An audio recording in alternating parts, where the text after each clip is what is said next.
Hello Year 2 and welcome back to our English lessons. Before we get into this lesson today, what I'd like you to do is to have another listen to John Patrick Norman McHenessy, the boy who was always late, and then we'll crack in with our lesson, okay? So have a listen to that. Today's book is John Patrick Norman McHenessy, The Boy Who Was Always Late, by John Birmingham. And this is a Red Fox book. I like this page.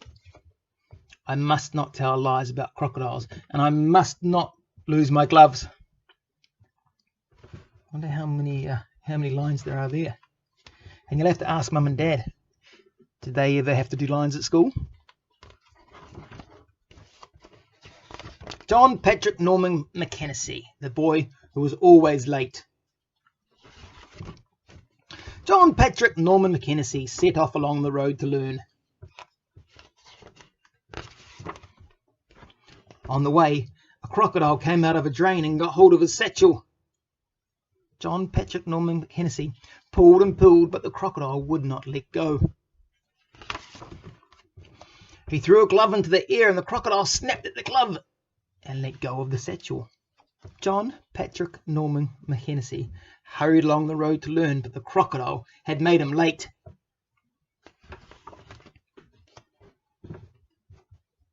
John Patrick Norman McHenessy, you are late. And where is your other glove? I'm late, sir, because on the way a crocodile came out of a drain and got hold of my satchel and would only let go when I threw my glove, which he ate. There are no crocodiles living in the drains around here. You, to stay in late and write out about 300 times, I must not tell lies about crocodiles, and I must not lose my glove. So John Patrick Norman McHenessy stayed in late and wrote about 300 times. I must not tell lies about crocodiles, and I must not lose my glove. John Patrick Norman McHenessy hurried off along the road to learn. But on the way, a lion came out of the bushes and tore his trousers.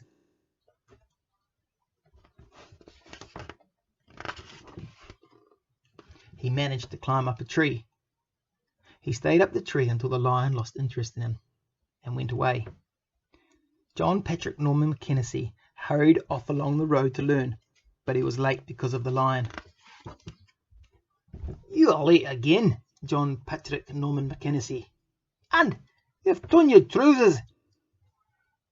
I'm late, sir, because on the way here a lion jumped out of the bushes and tore my trousers, and I had to climb a tree and wait until the lion went away. There are no such things as lions in the bushes around here. You are to stand in the corner and say out loud 400 times, I must not tell lies about lions, and I must not tear my trousers. John Patrick Norman McHenessy stood in the corner and said out loud 400 times, I must not tell lies about lions, and I must not tear my trousers. John Patrick Norman McHenessy hurried off along the road to learn. And what's going to happen next? But on the way, as he was crossing the bridge over the river, a huge tidal wave swept him off his feet.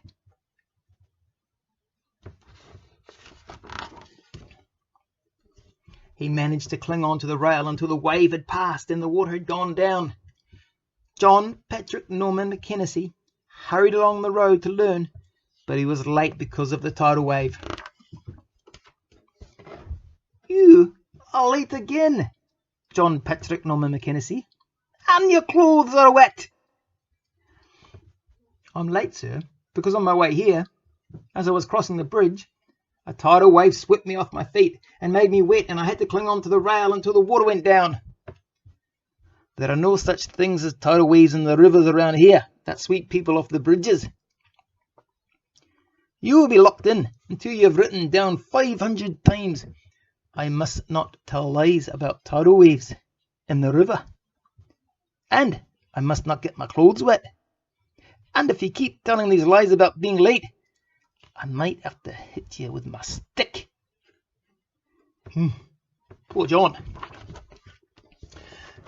So John Patrick Norman McHenessy was locked in until he had written down 500 times, I must not tell lies about tidal waves in the river, and I must not get my clothes wet.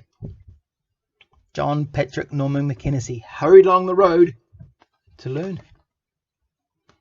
And what on earth's going to happen now?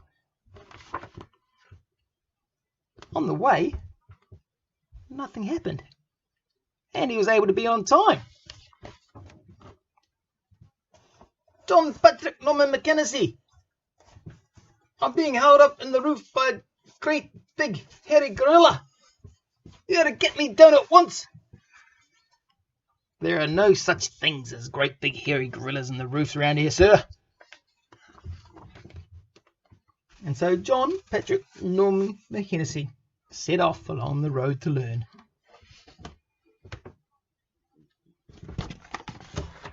Brilliant, I hope you enjoyed that as much as the first time you heard it. Now, what I'd like to do, you're going to pause the video and you're going to go to the resource section and you're going to get a worksheet that looks a bit like this. It's going to come up on screen. So pause the video, go get that worksheet.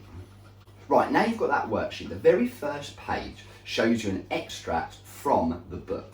Okay, so there shows 4 sentences, and in those 4 sentences there are 2 types of sentences, and that's what we are going to focus on today, is types of sentences. Now in there you've got something called a statement, you've got statements, and you've got a question. Okay, so before we go on, I'd just like to see if you can actually point out where the statements are and where the questions are. It's absolutely fine if you can't. That's what we're going to learn about today. So it's going to come back up on screen. See if you can find the statements and the questions before we talk more closely.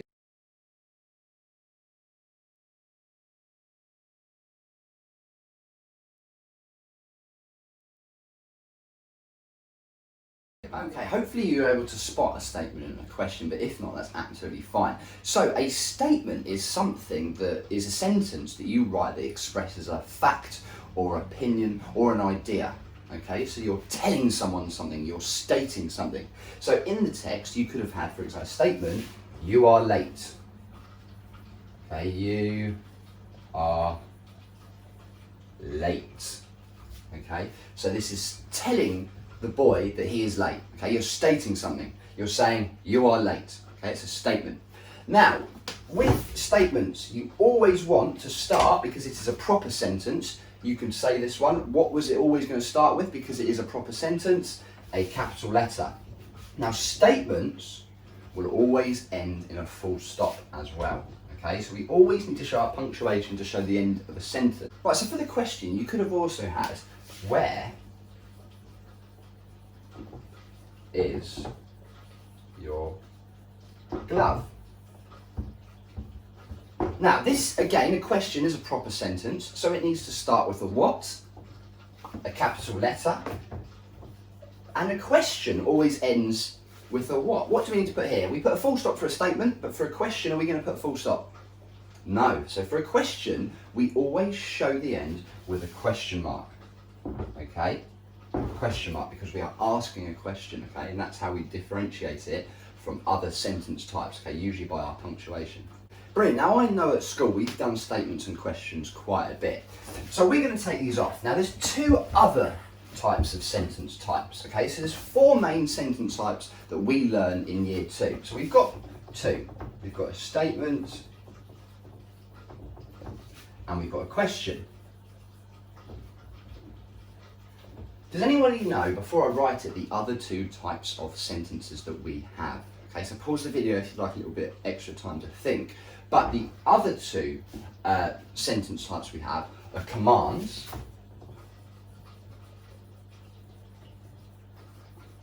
and exclamations.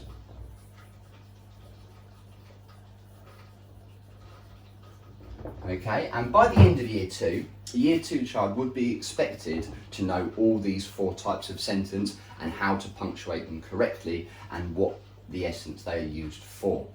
Okay, so for a command, I could write, stay in late after school. Okay, so a command commands somebody to do something. You're telling somebody to do something. So, stay in school late, or stay in late after school. That is what the teacher is saying to the boy. He's saying that you are going to stay in late after school. Okay, he's telling him something, he's commanding him.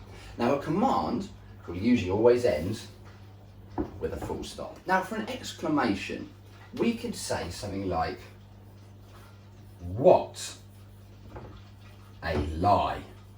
So you can imagine the teacher going to the boy and saying, after the boy's told him an excuse, the teacher would go, what a lie.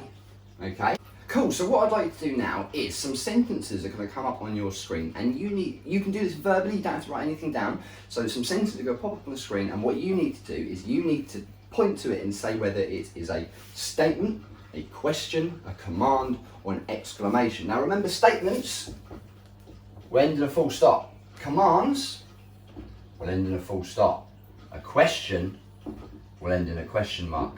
And an exclamation will end in an exclamation mark. Okay, so use that knowledge and see if you can tell what type of sentence comes up on your screen.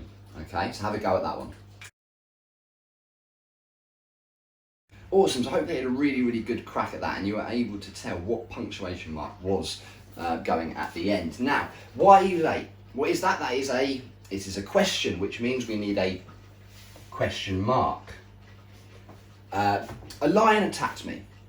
Okay, that is a statement. You're stating something. You're telling the teacher that a lion attacked you. Okay, you're telling him a fact. So that needs to end with a full stop. Do not be late. Okay, what's that? What's that doing? That's telling you to do something. It's commanding you. So we know that that is a command. Do not be late. Okay, I'm telling you not to be late. And we usually end that in a full stop. Okay, and this last one, yes sir, so this is an exclamation sentence and you would have an exclamation mark on there. So hopefully you're able to find those. If not, don't worry, it's absolutely fine. We're still working on these for the rest of the lesson. Right, so now we're going to get into our main activity. What you're going to need for this bit is you're going to need Mr. Sturman's sentence sorter, which will come up on the screen just so you know what it looks like.